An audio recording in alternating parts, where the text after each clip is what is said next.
You're muted, I think. Can you hear me? There you Everybody go. hear me now? Good. Yep. I couldn't stop hearing the music. Welcome, welcome, Miami. So you guys still hear the music? No? No? It's just me too? Hold on, hold on. Let me work it on my end. Hold on.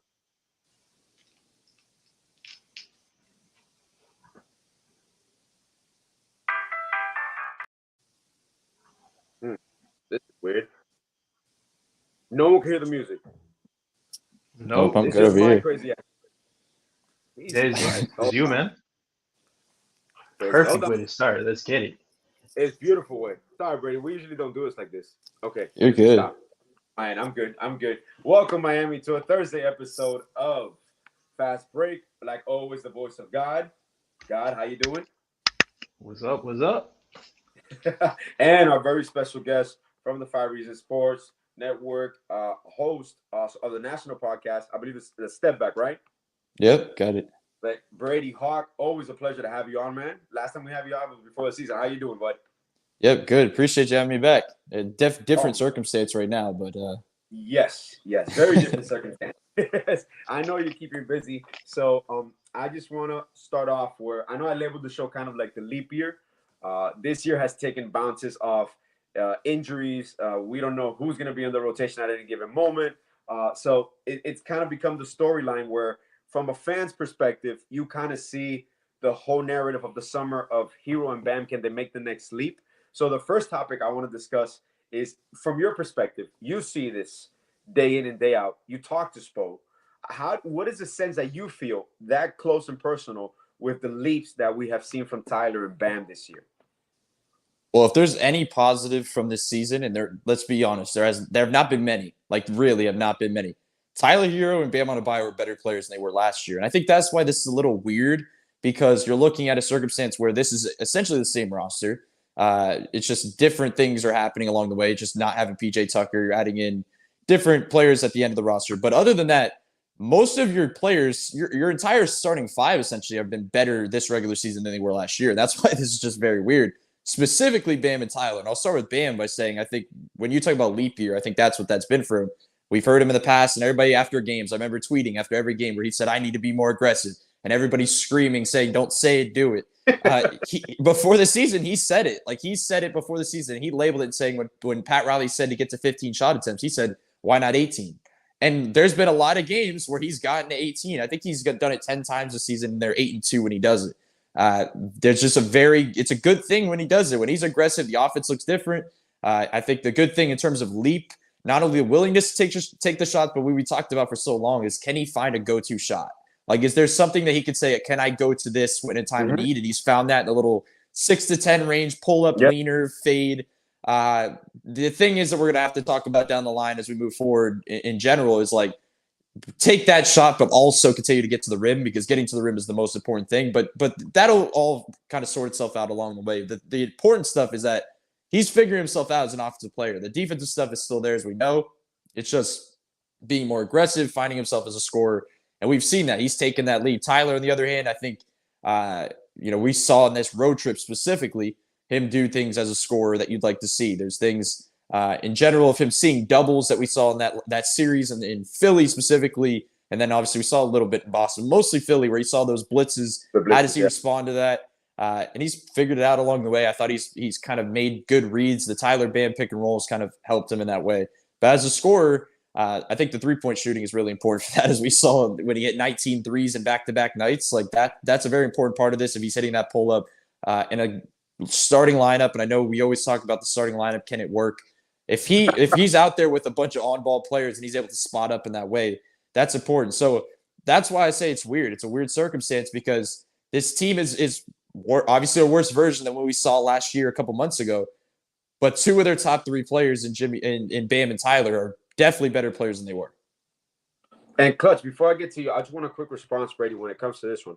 Do you feel missing? Um, I believe they were going to count on Omer a steady amount this year. I still believe Demon was signed as insurance and as a trade package, probably packaged with Duncan Robinson's contract. So I'm aware of that.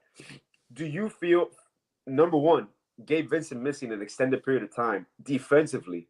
Oladipo coming back has been amazing. Now I'm waiting to see Gabe and Oladipo defensively at the same time. Do you feel injuries, not an excuse, do you feel injuries have delayed this roster gelling properly with what Spo had in mind or the front office had in mind? I think to an extent, I think there's still some of that is like when everybody plays, it kind of hides the flaws of this team in a lot of ways. And the reason I say that is Especially when Jimmy because plays.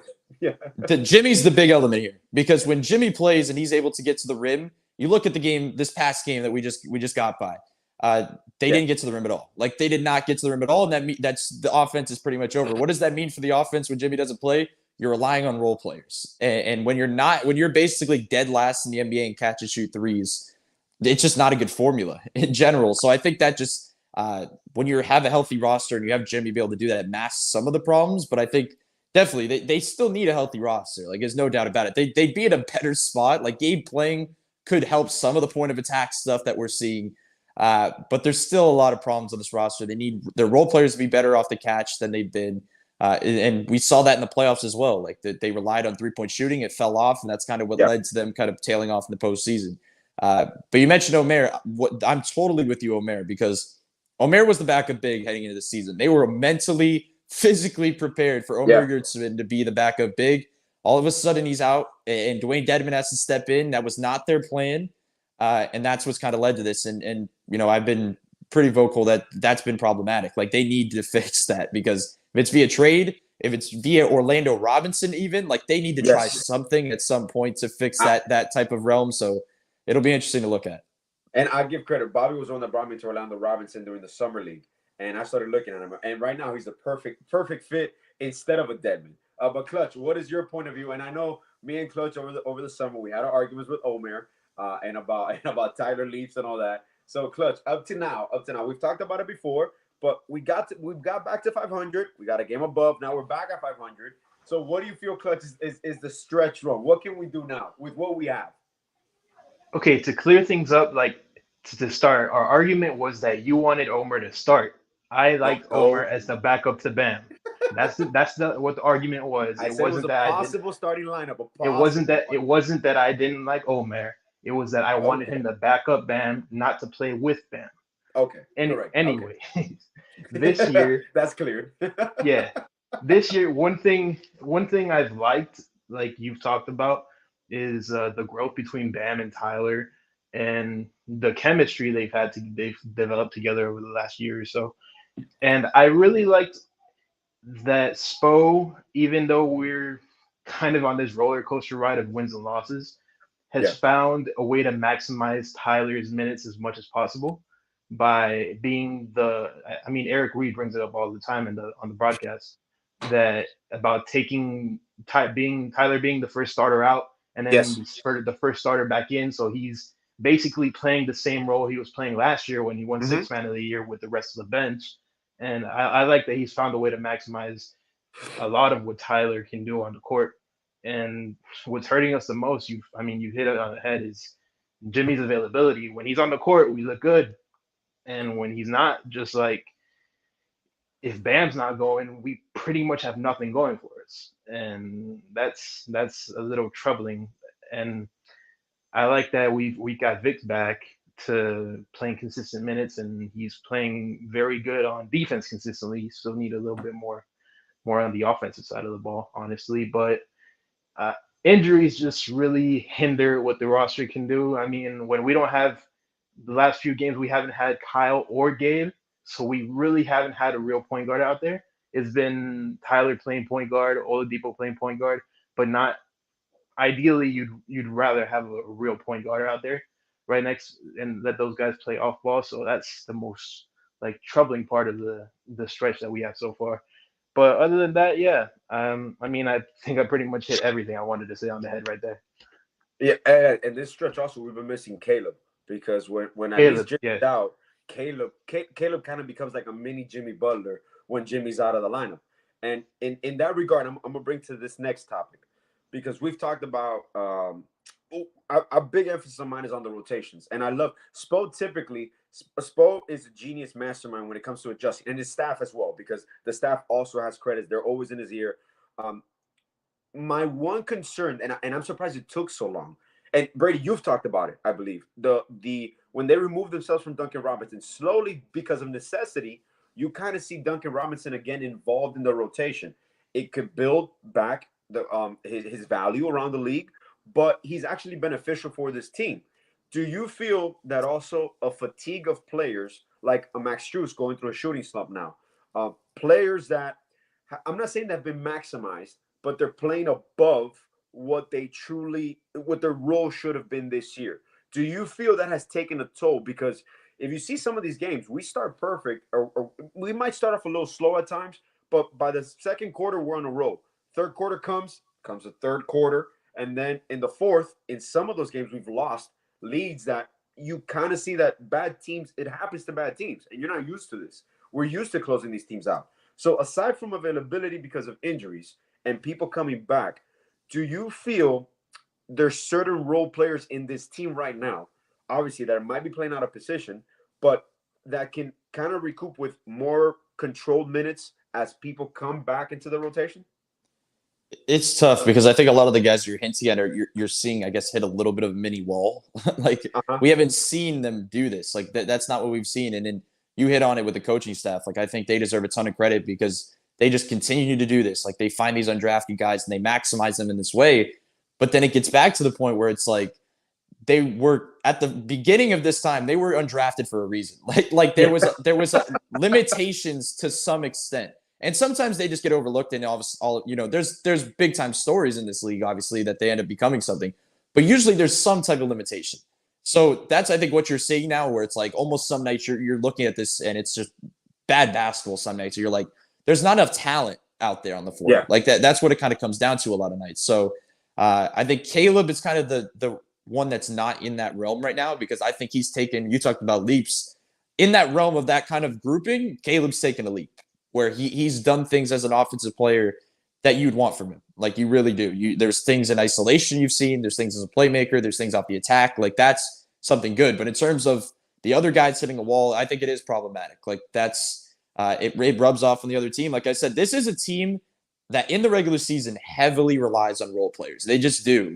Like we could talk about it. Like Jimmy getting to the playoffs and doing what he did last season was like they got to that point because Omer Yurtseven and PJ Tucker and Gabe Vincent did stuff in December and January. Like that's pretty much what it is. Like Jimmy Butler wasn't playing December, January and going for 40 and then getting to that point. Like that wasn't the blueprint. And maybe it has to be the blueprint right now because the role players are just not at that point. But that's pretty much why when people compare two seasons, even if it's the same roster, it's just not the same thing. Because you look at a team that was one of the best three-point shooting teams in the league. They lose PJ Tucker and then they become the worst three-point shooting team. So it's really, when I always think, I've always thought it was a cliche when people said, well, it's a different season. It may be the same team, but it's a different season. But it really is true. It really is. Because every circumstance is different and talent spreads around the league and guys get better. So, but back to your point, I do think the role players is a big part of this because it really does rub off. And if, like I said, if the threes were falling, they'd probably win more games. So what are they, 16-16 right now? Maybe they're 20-12. They're that 19-13 range. But does that change anything, I guess, for the long term? Because if Max Strus and Gabe Vincent hit that wall, let's say in April, that's probably worse. So at least I think them hitting this kind of a mini wall right now, and I'm not saying that they can't bounce back. I think Max can go on a big time shooting streak because it could flip like that with him. Always. Gabe could return and look very good.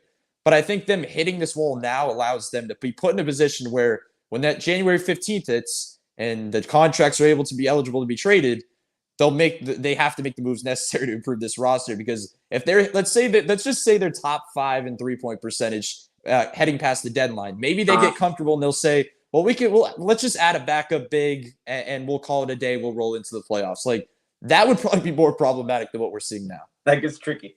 Yeah. Hey, Clutch, I'm gonna bring you into this one. And first, I'll ask you, Brady, so you can before we can get into the trade scenarios in a little bit. But one thing I wanted to ask you, because I'll put my coach's hat on now. Rotations to me, I love. I don't know why I'm still obsessed with it. Now that Jimmy's back with Nikola starting at the 4, I understand he's raw. I understand right now Spo's not gonna play him. But one thing, for example, that I saw the other day when they started Oladipo next to Tyler, I was actually not upset by that, but I was like, why is he doing that? Because I thought that if you started Tyler and you brought Oladipo off his row off the bench, Tyler would have the ball more on hand. So, I mean, my mindset when he started Oladipo, I'm like, okay, but that's going to affect Tyler a little bit more. So then I just started playing with this. I'm like, the other day, Jovic started because Butler was in the starting lineup, and we hadn't seen Butler with Jovic playing. So just that you see it every day, and that you kind of, I'm not saying you're in their minds, but what I love about Spo always responds to you because he understands that you know basketball. And as a coach, that is the number one question you want to ask. You don't want a dumbass question. You want a question that's going to make you think and it's going to give you a good answer.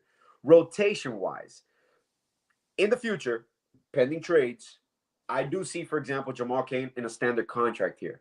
Orlando Robinson maybe in a standard contract here. I want to ask you your opinion with what you see in the bullpen. What's coming here? What's in the G League? Because we're dominating the G League. I even love DJ Stewart. What do you see rotation-wise as the best? Do you still think Caleb Martin, if no move are made, Caleb Martin finishes the season starting at the 4? If this roster is the same, yes. I think Nikola Jovic, as much as people want to see it, the fact that in a game yesterday where they don't have Gabe Vincent, they don't have Kyle Lowry, they don't have Jimmy Butler, and he's checking in with a minute and a half left. Yeah. In the game down 20. Like, if that doesn't tell you what's happening, I don't know what will. But in terms of the last game where Oladipo started, I think the thinking behind it, because I didn't know which way they'd go with that starting lineup either. But let's just say hypothetically you start Nikola Jovic at the 4. I think the issue is that you would have to, I guess, start Haywood Highsmith at 3, and it just gets weird from there. It's just not a good lineup. So I think it made sense so here was my theory. I was like, okay, this makes a ton of sense. You start Depot with Tyler Max, you throw Haywood in there for defense, and you put Bam there. On the bench, you don't have a backup point guard. So I was thinking you run a little bit of offense through Jovic. I thought that was kind of a thing where they're going to push him in that direction, run some offense through him. They'll stagger a little bit, but it's kind of the idea there. That didn't happen. Like that, right? That's pretty much play Orlando.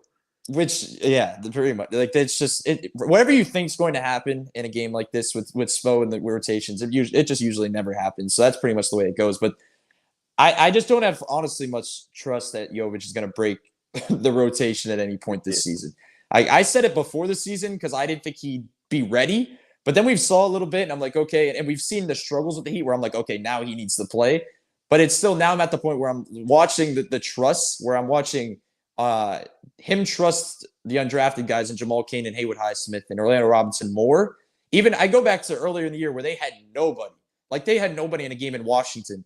And yes. Orlando Robinson was finishing the game over him. Like, he was closing with Jamal Cain at the 4. Like, that was pretty much the real moment. I was like, okay, he is not going to stick, because if there's that much trust in the defensive end and they're not willing, I guess, to in a game like that develop a guy, like give him those chances to like figure stuff out, they're not there.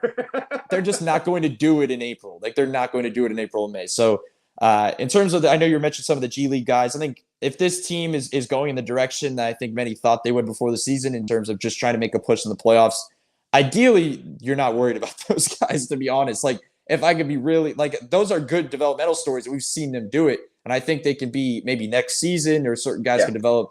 And I think Orlando Robinson is probably the closest, just based on role. Like, the fact that he has a role opening in front of him, so he maybe can. I think Jamal Cain still needs some time to develop and figure himself out, what he wants to be as an offensive player. Because I think you could tell with Spo as well, there's more trust with Jamal Cain over Jovic, but there's still not a lot of trust in Cain. Like, there's a gap between Cain and Jovic, and then there's a gap between Cain and Haywood Highsmith, if that makes sense. Like, so it's almost like a tier list of trust. So these guys still need time to develop. The fact that there was basically a revolving door of two-way contracts this season. It was just basically every other week there was a guy coming in, because that's how weird this roster was. Some nights they needed a point guard, some nights they needed a center. But right now, Orlando Robinson looks to be the closest thing, and he's kind of the guy to keep an eye on, I guess, because he's had moments, like, he's done enough where they don't need a lot from a guy like Orlando Robinson. They need him to be closest to a neutral as possible. Yeah. Just like he can be a better Deadman. A better Deadman. Basically, like, Bam is going to be so good that you're going to be a negative most nights. Like, that's just the way it is. But just don't be a negative 20. Like, don't be a negative 15. Like, be as close to zero as possible. So I don't know. I think at some point they're going to have to try and see what they can get from him, because It's just tough to overcome these lead swings that they're having because of it. It throws away your whole game. And Clutch, we've talked about it. Any in regards to trade scenarios, I'll start with the trade scenarios because Clutch loves these. Number one trade scenario before we go around the league for the Heat, Clutch. What do you think is the most viable trade option for us? I mean, right now you're looking at. I don't want to be the guy to say it, but you're looking at the boring trade. You're looking Who? at the boring trades. I mean, like Oh, I got you. Okay. the name that's always floating around with Jay Crowder or one of those like lesser like power forwards that could fit in Spo's system. Of course, Jay knows the system, so but still, like it's nothing to write home about. Like I really can't give you many trade candidates that I've seen on the unless the Heat are willing to shell out some picks or some Or take value back contracts. Yeah. for let's say John Collins if he becomes available, or for example, I don't know. Before the season, I think we talked about Marcus Morris, but I don't know Yeah. what his availability is like. I don't know if I haven't watched much Clippers games, so I don't know if they like him there. They're looking to move him. Harrison Barnes, the Kings are doing good, or as far as I know, because I haven't really watched any Kings games either. Yeah, the Kings like are that. doing, they beat the Lakers yesterday too. So I don't see them moving away from Harrison Barnes because they're doing well. So I really don't have any like any player pinpointed other than Jay Crowder, which scares me because I don't want him here. So that's all I can give you for this. Well, I'll throw a curveball because before we go around the NBA part, contract wise, I just thought about it because I saw the turmoil in Chicago.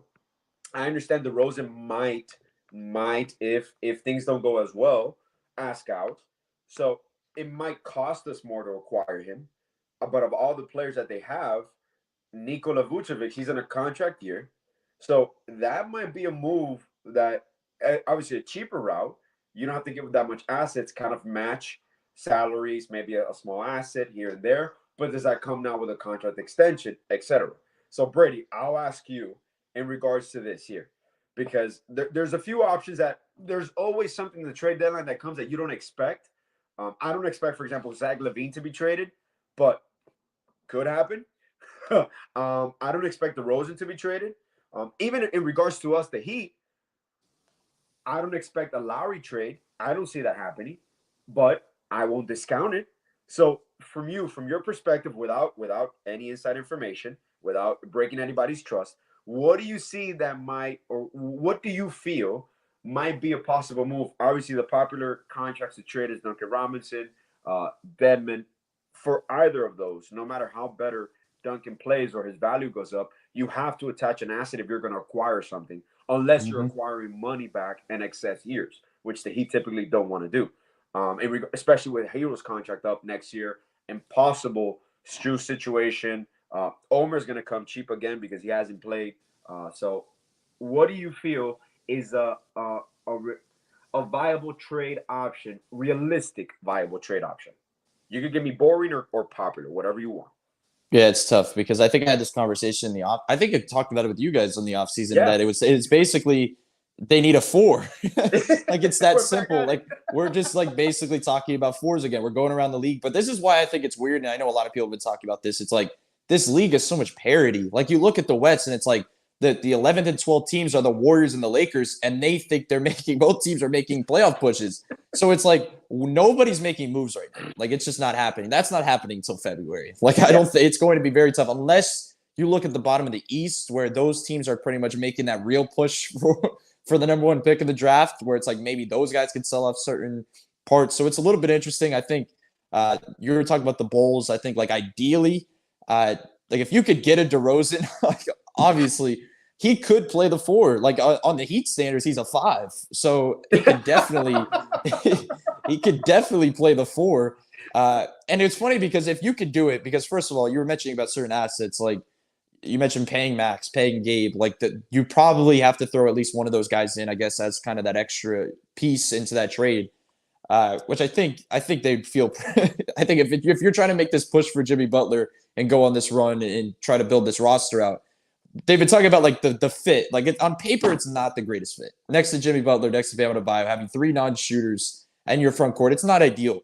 But my point is like, first of all, give Eric Spoelstra talent. Like, just give him talent. Like the fact that we're judging him on a nightly basis, working these like guys with limitations and figuring things out on the fly.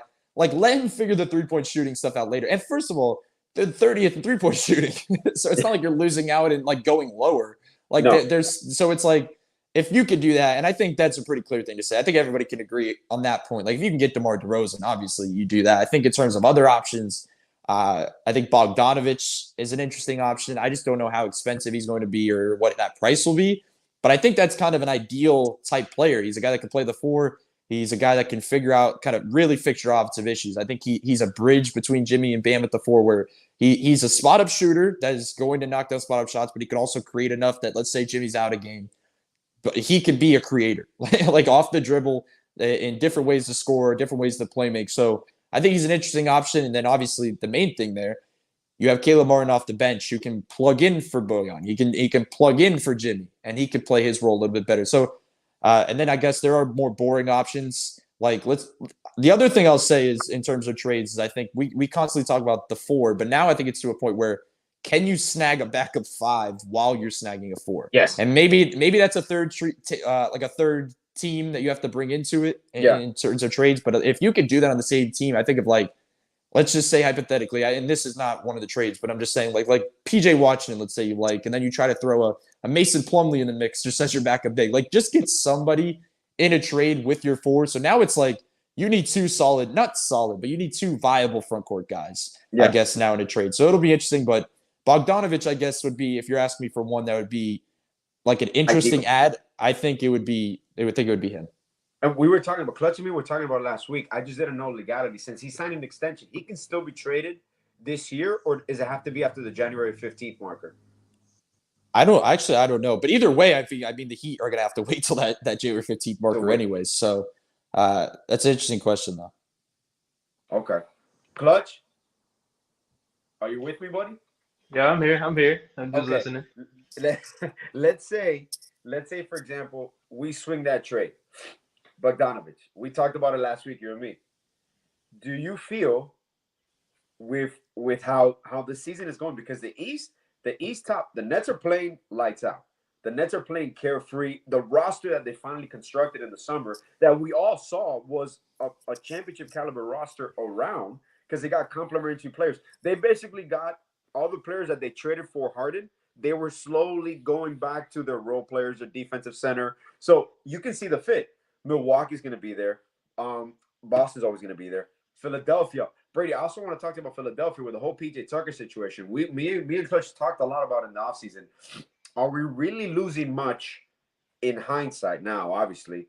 Are we really losing much by just letting PJ Tucker go? Because you weren't going to guarantee him a 3rd year. So, Clutch, how do you feel, for example, Philadelphia's doing? Do you feel it's going to be – better question. Do you feel Doc Rivers the head coach next year? No. And I think that's going to come when they eventually blow another lead in the playoffs in the second, or maybe if they're lucky in the 3rd round. But yeah, I don't think he's a coach next year. Do you see the difference? This is one thing that, and Brady, we've talked about this a lot too.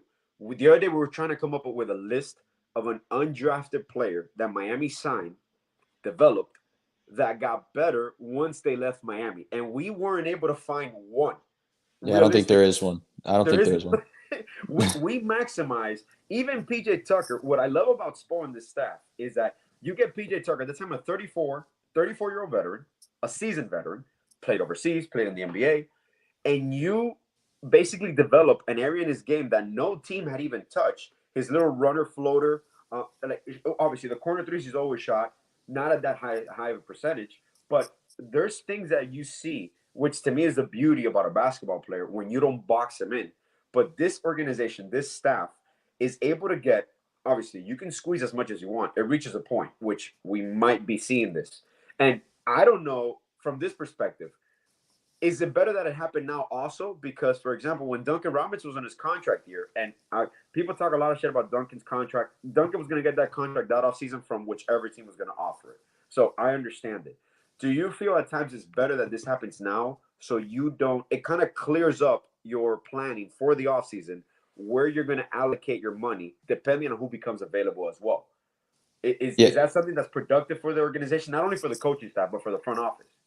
Yeah, I mean, they were never going to add that third year in there. We saw that with Jay Crowder as well. Like, they're not going to budge on that, which makes sense. Like, you're basically picking between Caleb Martin or PJ Tucker, and who would you rather this year? Like, as much as we talk about their struggles, like, Caleb Martin's been amazing. The only point that I'll make, like, PJ Tucker's been obviously underwhelming for them because he's been back. He's still what he is defensively for the most part, but they put him right back in that catch and shoot range in the corner. We talk about the floater, but I mentioned before that run they went on without Jimmy, like or without Bam as well in December, January range. They were running like actions through him in the mid post. Like, I've never in my life seen them run, like a team, like thinking back to Houston, run actions through PJ Tucker. Like, they were using him as a playmaker. So, like, if that doesn't show you what they could do to a player, like, I don't know what does. The point is that I don't want to go too far into that, because if PJ Tucker returns, like, he probably doesn't look what he looks like in Philly right now. And that's kind of gets back to your original point of guys peaking with Miami, like when they develop a certain skill set. So it's partly the way he's being utilized. It's partly, I think, father time and aging. I think it's partly just a lot of things adding into the equation. And let's be real. I mean, Philly's looked really good, and we've talked about that over time as well. But, like, I still don't trust them in the postseason at all. Like, I really don't, because I just don't think the way they're built, like, run a Matisse Thybulle, PJ Tucker, Joel Embiid lineup. Joel Embiid's gonna have 4 guys on him. Like, he's just going to be triple teamed in general in the mid post. So it's like I just don't trust them in a playoff setting, because I think specifically, even as bad as the Heat have looked, like, I trust Spo scheming up. Maybe not with this roster right now, but like in general, scheming up against a guy like Joel Embiid in that Sixers team. So to get to back to your original point, I guess, about Tucker, it's just it is good timing, because like they're just I don't think it even is timing. I just don't think they would ever kind of pigeonhole themselves like that. Like, I just don't think that's a smart move in general. And you've seen them do it in the past and pay certain guys. So I guess I don't think many people would be mad about that in general because of the amount of screaming you constantly see about Duncan's contract or this person's contract. So it's a weird scenario, but like I was saying, like, I really believe if PJ was back here right now, he would probably look like a different player. And that really says a lot, I guess, about the way they utilize certain guys. And let me say, one night to Evan. Evan, how you doing, bud? He's one of our hosts from one of the shows from Finns Talk Network as well, from the bandwagon. He's the operator of the bandwagon. He's a lead driver, man. So also want to thank everybody for listening. Remember, like, subscribe. Thank you, Brady, for joining us as well. Clutch, like always. I'm going to bring it around the NBA quick, Brady. We've heard some rumblings. First of all, the Warriors situation with Draymond Green, not only the punch on Poole, but the situation with his contract coming up, you kind of feel that there's an end of a run there. You didn't think it was going to happen in season like that. I really didn't think that. But we have seen some teams struggle. Obviously, the Lakers now pending Anthony Davis injury, which supposedly could be I think it's the Lisfranc, the Chet Holmgren injury as well. There's rumors that is that. So that's a blow when they were just catching in stride. Do you feel, and Clutch, I'm going to ask you too, do you feel Westbrook ends the season as a Laker in his role? Yeah, I do. Yeah. I think it's just tough to trade that at this point, especially if let's say the AD injury is more significant. It's kind of hard to say they're making a push in a certain direction. It's kind of like they're just going to let it go into the offseason, I guess. Like, there's just nothing really they're making a push for at that point. And the West is talented. Like there's not a team you look out there and say they're coming out of the West. So like all those teams think they're coming out of the West. Like, if you ask any of those teams, like, I think Memphis is very talented. I think the Pelicans, very talented. As much as Denver's kind of gone to a certain point, I think Denver's extremely talented. So it's like there's a lot of those teams at the top. But you brought up the Warriors to start, and I'll say, like, as much as I say anybody could come out, like, I still have trust in the Warriors. Like, I believe that when Steph comes back, I don't know how long it's going to be. I think it was like kind of maybe mid to end January, maybe longer. Yeah. I don't know. If they can stay afloat, there. It's a similar scenario actually to Miami last year. They're not, because they're lower than where Miami is, but I'm saying in terms of like trying to just stay afloat and generally in this range. But once they get him back, like I do trust their roster in general. I think there's certain things, I guess, in their bench that they're gonna have to figure out. But Steph Curry, in general, of what they've built, I trust it more than a lot of teams in the West. So But it is weird. And getting back to revolve, I know we're going around the NBA, but to get this back to the Heat, and that's why I said before, like with trade packages, it's a weird scenario because it's like these teams are 10 and 11, and they really or 11 and 12, and they think they have a real shot at getting to the NBA Finals. So it really hurts, I guess, the trade market right now. Do you think before Clutch, I'm gonna throw because Clutch want to discuss one, and I'm gonna leave that to him so he could bring it up because it was a trade center that he was talking about. Before I go to you, Clutch, do you feel Magic make a move with Mamba or Jonathan Isaac? Because me and Bobby actually have talked about this a lot. Out of all the teams that could make a move to acquire a disgruntled superstar that has the ammunition, young players that are attractive, and what they're building in general, Magic possibly are changing the game of basketball in another year or two because these lineups that they're throwing out there, Bol, given the chance, developing. You see the player now that you saw in Oregon when he was coming out of the draft. So do you feel Magic, for example, says it's home state? Do you feel Magic make a move with one of those young guys that maybe one of the contenders can acquire? Maybe that team is built to trade with the Heat. Like it really is. Like their lineups they run are the opposite. That's like the anti-Heat. Like Caleb Martin would be their point guard. Like that's pretty much the way it'd be. So it's a weird scenario because they really do. They have a lot of guys. You look down that roster. I like the Magic the way they're heading in general as a team. I talk about it all the time. Like they just have a good direction in terms of all the tanking kind of bad teams. I think they have just a valid direction that they're moving in, especially with Paolo in general and the way he's playing. So, but definitely, like if they're still the Magic at this point. Like there's still the Orlando Magic where they've been winning games and they're pushing in a certain direction where it almost seems like they're going to sell off certain guys at a certain point to like kind of move back a little bit to get back in that kind of get that extra guy in the draft probably or get a little bit more ammunition, as you said. So I think those guys are definitely viable. I think there's certain guys on that roster. I think Mo Bamba is definitely one of them that's going to – I think I saw something yesterday or today where they were talking about for a first-round pick and they were talking about kind of the trade realms where they're just setting the stages. Like they're just trying to set the bar in general. So I don't really believe any of that stuff when that gets put out there. But I think the Magic are definitely a team to look at. Like I said before that I thought the Clippers were the ultimate team trade partner for the Heat in terms of – just that they're a team built of wings. Like they are just a bunch of wings. They have so many wings that they're not even playing like a lot of their guys. So I think that's a team that was kind of ideally at the beginning of the season built for trade with Miami. But another one is the Magic. But the question becomes, does anybody at the bottom of that Magic roster push the Heat in a major direction and make that jump? I'm not very sure. I think Mo Bamba is like kind of could definitely improve their roster. But it just depends on what you're giving up. So it's all about, I guess, it's all about time because we have to just see where everybody is, I guess, by the trade deadline. It's crazy, man, that Magic and Cavs could be one of the top teams in 2 or 3 years. Well, Cavs are already one of the top teams, but with the Magic, we don't envision that. But Clutch, I'll let you bring up the trade scenario that you brought up to me that started circulating around, the rumors, the possibility of it happening. Right. This is just like some of the most unrealistic, as of now, kind of unrealistic, not for the Heat, but in the NBA in general. And it's kind of a question I want to throw back at Brady, if anything. Do you think there's any smoke to the fire? Fire to the smoke. I don't know how the saying goes about about this Trae Young in Atlanta stuff, and what teams could come to the table for something like that. It's tough because you see the package like that Rudy Gobert got. You see the package that certain guys got where it's like, I don't know what a trade package looks like for Trae Young.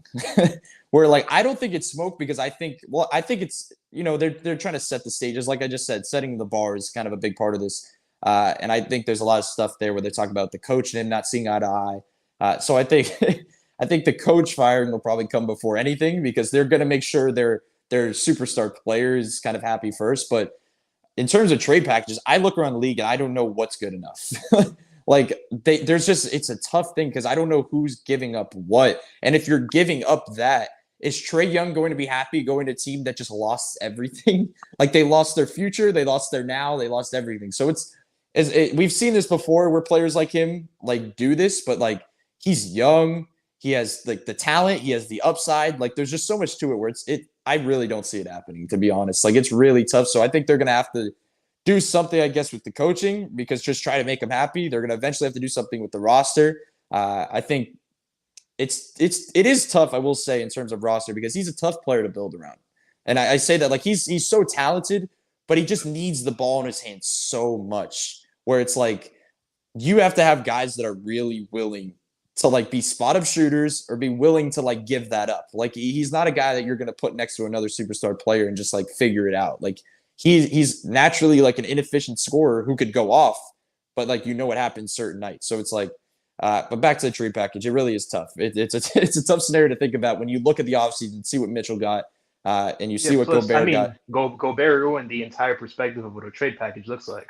Pretty much. And the realistic perspective, because Gobert wasn't really traded for any substantial player, like any role player even. It was just the draft picks. And people, but now you add all the players for the salary match and the draft picks. And even now, situation with Minnesota.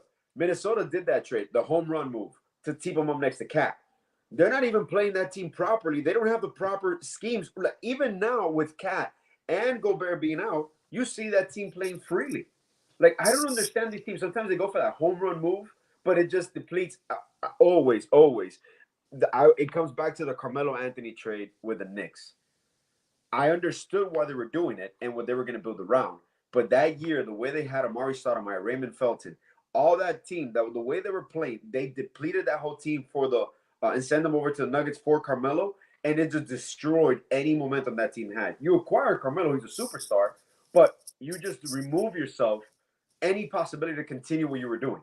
And with the Jazz, for example, they were able to get nice pieces to build for the future. That even a Laurie Markkinen, which I always saw him as a trade option for the Heat, but now he just played himself above any situation. We would have to give up assets to acquire Laurie Markkinen, which a few years ago we would have acquired him for basically nothing.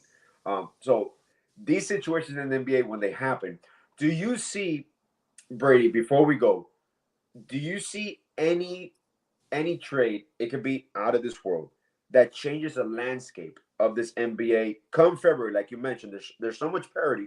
There's really no teams making any moves, so it's going to be silent until something happens. Do you see anything rocking the NBA world? Usually happens in the offseason, but mid-season, do you see anything happening? If the Nets were worse, I would say yes. But I think now that what they look like, and I think they figured out their roster a little bit. I think the fact that Kyrie's playing and they have good role players, they're a decent team now. They're going to make a run.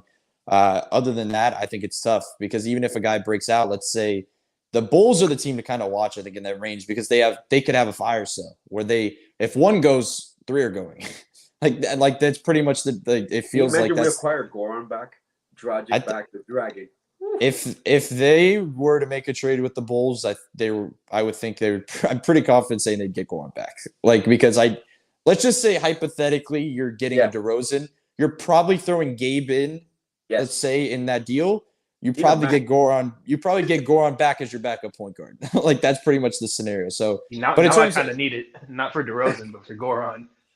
Hey, who's the perfect backcourt mate for Goran? It's probably Depot, a guy that can defend a little bit. Like if there's a perfect, but I honestly don't see it really unless like a DeRozan gets traded to a top team, or Levine gets traded to a top team. Like even if Levine goes to LA and Anthony Davis is out the year, where's that getting you? So it's like I don't see anything being groundbreaking. I guess like let's even say Trae Young. You were bringing up the Magic. Let's just in a fantasy world. Let's say in a fantasy world they trade their assets for Trae Young.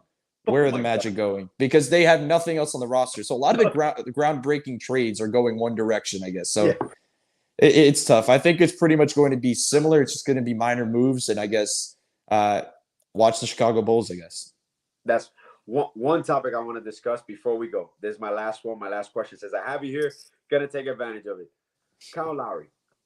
I gotta give praises to Kyle Lowry because, probably the majority of Miami, 80% of Miami, we gave him hell last year.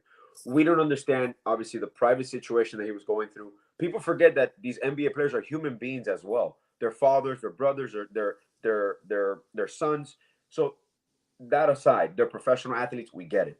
Kyle Lowry came back in pinpoint shape. Up to now, we know how the Heat handle injuries and especially ankle injuries. So he played up to every game until his injury. Do you feel there is a future if this season goes down the drain not championship contender. We even make the playoffs. We get bounced in the first round.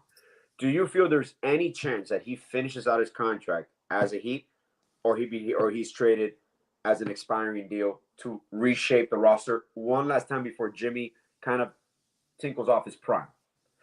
If they get bounced in the first round, everything is on the table. I think everything is on the table, and I think as much as I want to say like it's up to Jimmy, I think at that point I don't even think it's up to Jimmy.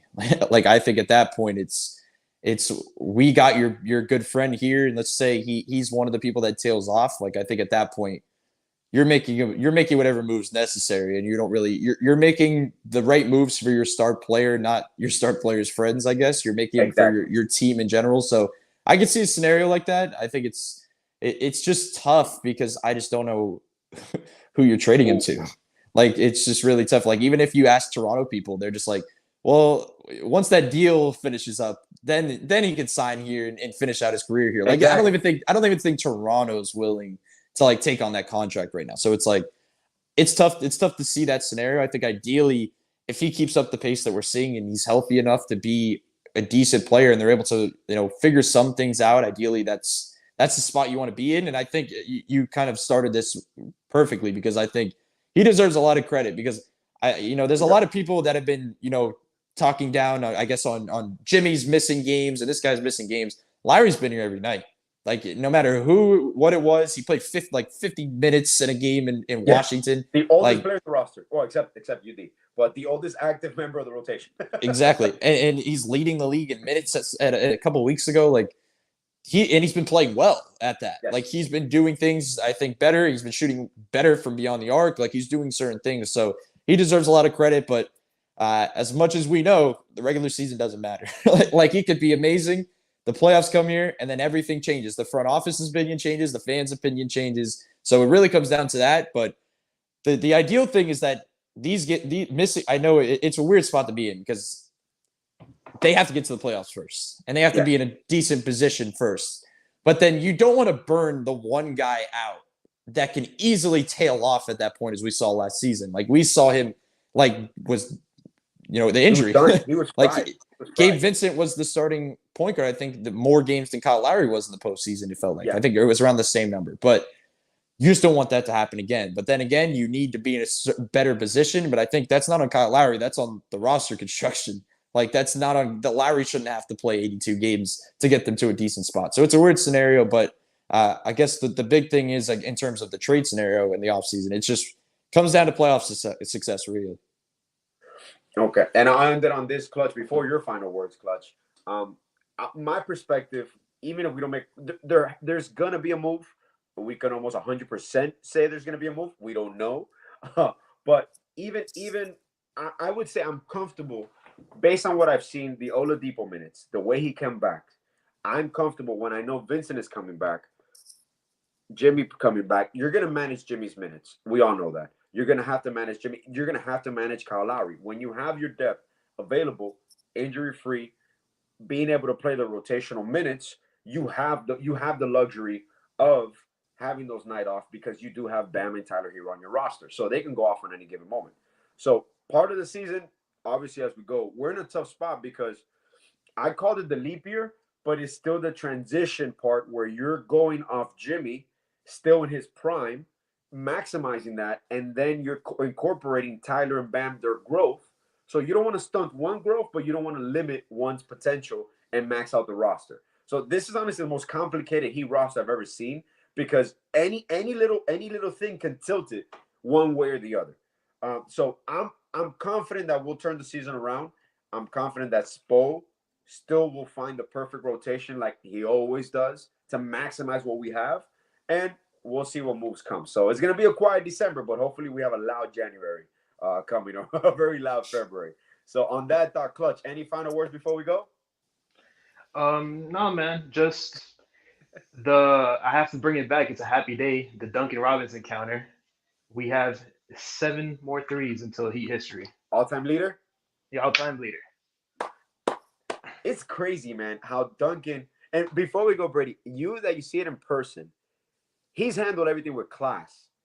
I believe Duncan should have played from the beginning of the season, even last year. I understand his struggles and the rise of Max Strus. Do you see until he's traded Duncan being a staple in the rotation? Staple's tough. I think with a healthy roster, I don't think he's a staple. Okay.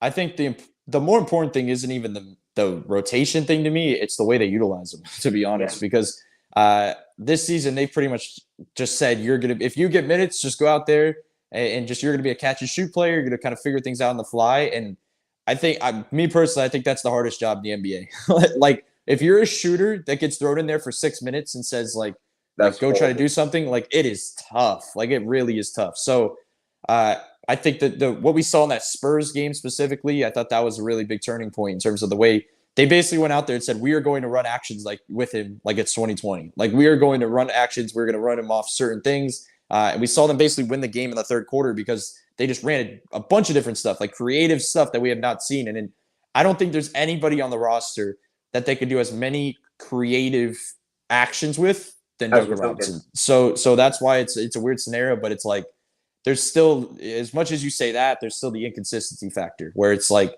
you just cannot rely on it.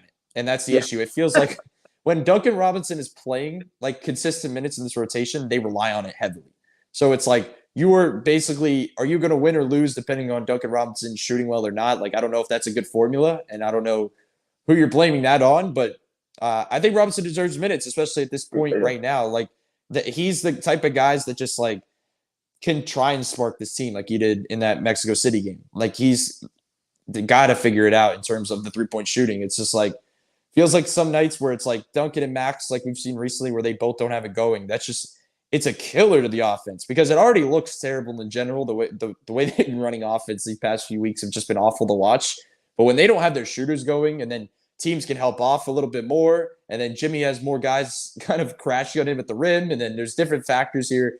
It just looks bad. So it's a lot on the shooters, and I don't know if that's a good or bad thing, but we'll see. I think Duncan deserves minutes at least right now, but a rotation staple, I don't know if that'll be the case. Just like I don't think that'll ever be the case for Jovic, a rotation staple. Yeah, not this year. Yeah, definitely not this year. That's just wishful thinking from the fans, and Yeah. even from me as well. But there's nothing worse for a coach than when you mention you can deal with lack of talent sometimes, but when that lack of talent you can't rely on what you just mentioned, that's what kills you because that just throws off your rotations no matter what.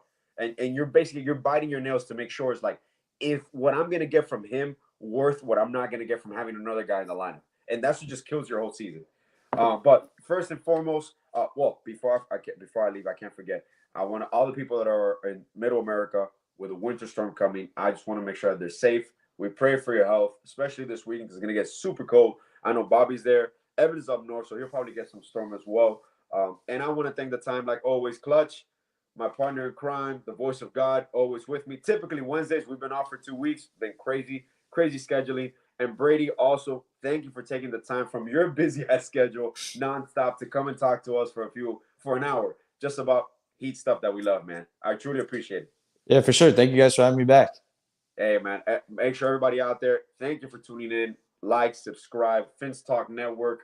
Have a happy holiday season. Be safe, and see y'all next year. Take care.